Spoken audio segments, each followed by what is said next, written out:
Hello students, how are you? I hope you all are doing well and good.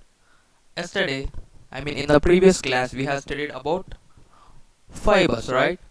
Today, we are going to study about plastics. Okay, so in our previous class, I said fibers are made up of polymer. They are our polymers, right? That means many units together to form a fiber. In the same way, your plastic is also a polymer. Okay, that means they are made up of many units. And in that, if you observe the plastic, there are the polymers are arranged in different manner. Okay, so the first one is our linear arrangement.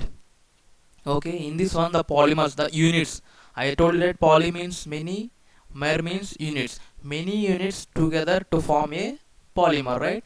So in that polymer, fibers is one type, plastic is another type. Okay, so if you observe the polymers of plastic, there are two type of polymer. The first one is our linear. It is like a chain. Okay, chain. See, if you see this one, these are all the small units. Mers. That means mers. Many are there. This is a polymer. And second one is our cross-link arrangement. You can see here they are crossing each other. Okay, you can see they are crossing. Okay, yeah. So plastics, why we are using plastics in everyday of our life? Okay, so why? Because they can be molded, they can be rolled, and they can be easily molded into different shape, and it is very affordable also, and we can recycle. That's why we use plastics in our everyday life. And if you observe plastic, there are two different types of plastics. Okay, there are two different types. First one is our thermoplastics. Okay, first one is our thermoplastics. See, what is thermoplastic? See, suppose if you take any material which is made up of thermoplastic, they can be easily bend or soften on heating. Suppose if you take a material which is made up of thermoplastic, if we expose that material to heat, it will easily bend. Okay, you must have observed this one, right? Yeah.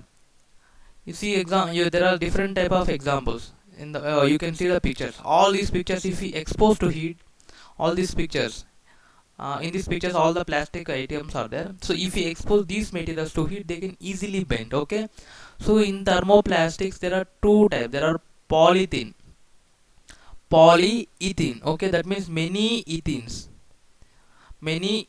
Okay, many ethenes together form polythene. Your polythene covers. Okay, and this yeah. And second one is our PVC pipes are there, very popular, polyvinyl chloride. PVC, the full form of PVC is polyvinyl chloride.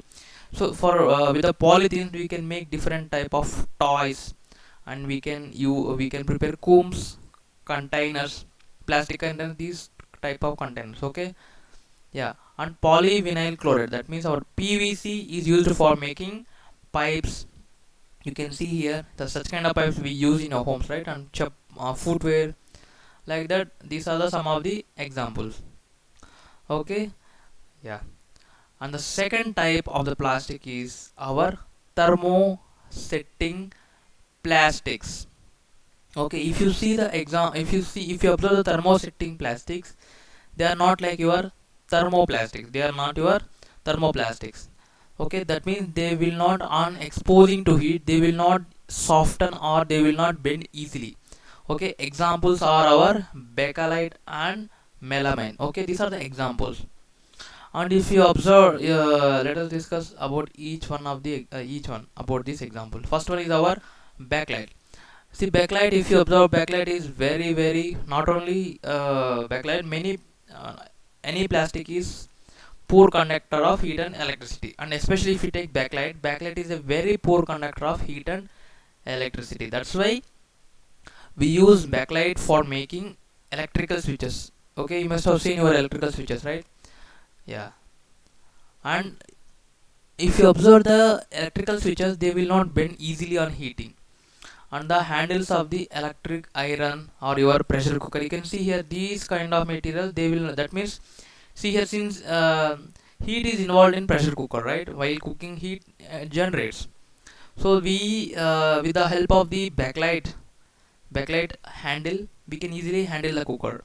Okay, like that pressure cookers, frying pans, like that, these are the materials which are made from the bakelite. And second one is our melamine.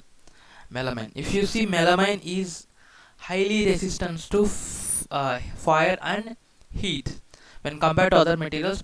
In plastics, if you observe, melamine is highly resistant to heat and fire. So that's why it is used for making the uniforms of the firemen. Okay, see what firemen do. Whenever any fire accident happen, they will come, they will enter, they will rescue the lives of the victims, those who are suffering, those who got involved in the fire accident. Okay, and also you can see some kitchen waste. These are the some tiles, floor tiles in our kitchen, and some even some of your tiffin boxes which you are using is made up of melamine. And you can see this kind of cups in your homes also. So all these are melamine because, and you can see, interestingly, we can see that the uniforms of the bomb diffusers also is made up of melamine because they are resistant to heat and fire. Yeah, and if you observe our everyday life, plastic is widely used in every single minute of your life. We use plastics. Why we are using plastics? Okay, so there are particular reasons. And if you observe, plastics are very cheap when compared to metal for making anything. Okay, for making anything. And moreover, plastics are very lightweight, that means we can easily carry, and it is very strong also. Okay, if you observe the cooker handle of the pressure cooker, it's very strong, and besides it can tolerate heat and fire also. That's why we use plastics in many. And in aircraft also, many plastic parts we can see, because in aircraft has to fly, right? If it is more weight, they can't. If the materials made from plastics are very less weight, that's why they can fly easily. Even our bikes, you can see in bikes also some plastic materials we can see. And one more important thing is plastics. Just your metals, if you observe metals, they will easily corrode. But if you see plastic, they do not react with air and water, and they do not get rust. They do not corrode. That means rust will not. There will not be any formation of rust on the surface of the plastic materials. So that's why we use plastics for making so many containers, or the bulb holders, like that. Many items are there. We can prepare with the help of the plastics. And as you all know, that plastics are very poor conductors of heat and electricity. Okay, but if you see metals are very good conductors of heat and electricity.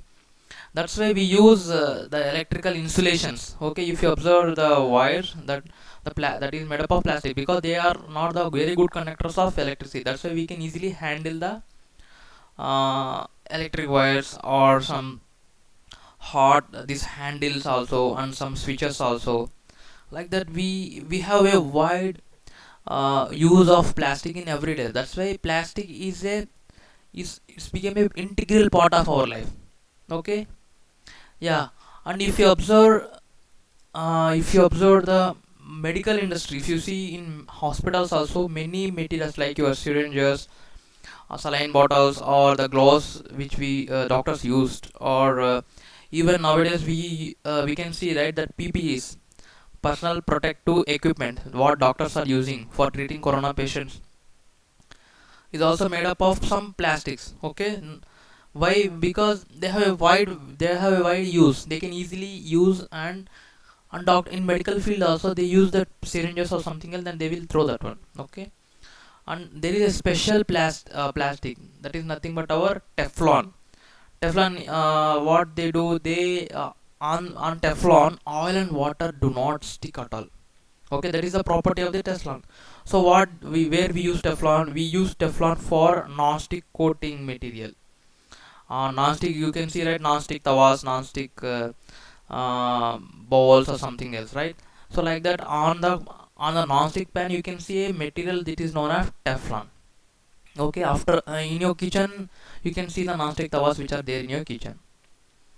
Yeah, and besides, there are so many advantages. There are many disadvantages also. A coin has two sides, like that your plastic also has two faces. One is very very useful, and at the same time it's very dangerous to the environment.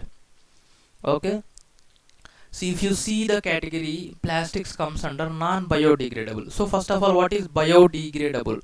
That means the materials, if any metal which can be easily decomposed by microorganisms, we call that one as biodegradable. If you see your wood, paper, leather, these are all the materials which can easily degraded by the microorganisms. But there are some materials which will not be biodegraded, which will not be decomposed by the microorganisms. Take for example your plastics, glass, metals. They are not biodegradable. Okay, and if you see, plastics takes several years to decompose, and moreover they are not at all friendly. Suppose if we throw the soil in the if we throw the plastic in the soil, it causes soil pollution. And if you burn the plastic, it releases so many gases. You can see here, they have thrown the plastics, and if you burn the plastic, it releases harmful gas. You can see here these black color gases, so many dangerous gases will be released into the atmosphere, and uh, it causes so many respiratory problems to human beings, animals, and it indirectly leads to the global warming also. So we should reduce. So what we should do to reduce, we should avoid the use of plastics. Okay, I'm not telling that you should completely avoid plastic.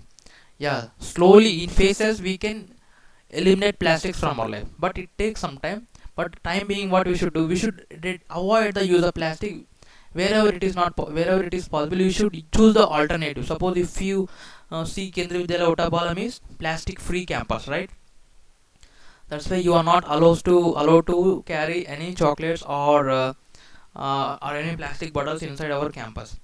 See, suppose if you are choose to if you want to buy any bottle, prefer metal bottles. Okay, and next one is, suppose if you go to any shop, use the bags, avoid polythene covers, use any cotton bag or jute bags. And the next one is, we have to collect the biodegradable in your kitchens also. You should see in our daily, if you observe your dustbin, you can see so many biodegradable and non-biodegradable. If they get separated, we can, what we should do, we can easily manage the waste. If it is biodegradable, we can prepare manure from that one. If it is non-biodegradable, we can use in some other way, we can recycle that one. Yeah, plastic, one advantage of the plastic is it can be recycled.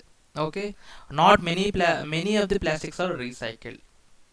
Okay, and one more thing is, plastic, if you throw somewhere on the roads, it will be eaten by some animals. So what if any animal consumes, like any cows or any dogs, if they consume, what will happen? It blocks their respiratory tract, and it leads to death. And one more thing is, it will blocks their digestive system, it will block their intestines, it will be preserve it will be accumulated in the digestive system, and it indirectly leads to the death of the organism. See, I will show you one interesting thing. Okay, I will show you one interesting thing. You can easily you can easily see that. I will show you one article. You can see here, a dead whale washes up in Philippines shores with 40 kgs of plastic in its stomach. You can see the picture here. See, what is the reason? The dead whale died from starvation and unable to eat because of the trash filling its stomach, because that entire digestive system is filled with the plastic. So even if it get food also, the food will not go inside, right? And plastic will not be digested by our digestive system. That's why you can see the picture, how much of plastic is there. Children are collecting the plastic. Okay, see this much whale. That means indirectly we are destroying our nature. So we should not throw the plastic, and we should use judiciously. And as a responsible citizen, we should remember the four principles which are given in your textbook. That is nothing but our one we should reduce the use of plastic, and we can reuse. Take for example, if you can see, you order something, like for example you order something from Amazon or Flipkart. On the top you can see one cover, right? So instead of simply throwing here and there, you can use that one, right, somewhere, for keeping your shoes or some any material. Okay, and we can recycle the plastic and we can recover. Okay, as a responsible citizen, you should follow the four principles. Okay, students, that's all for today, and this is the end of our third chapter. And please note down your homework. So this is your homework. Please complete your homework and classwork also. Yeah, if you have any doubts, you can contact me. Okay, that's all for today. Thank you so much.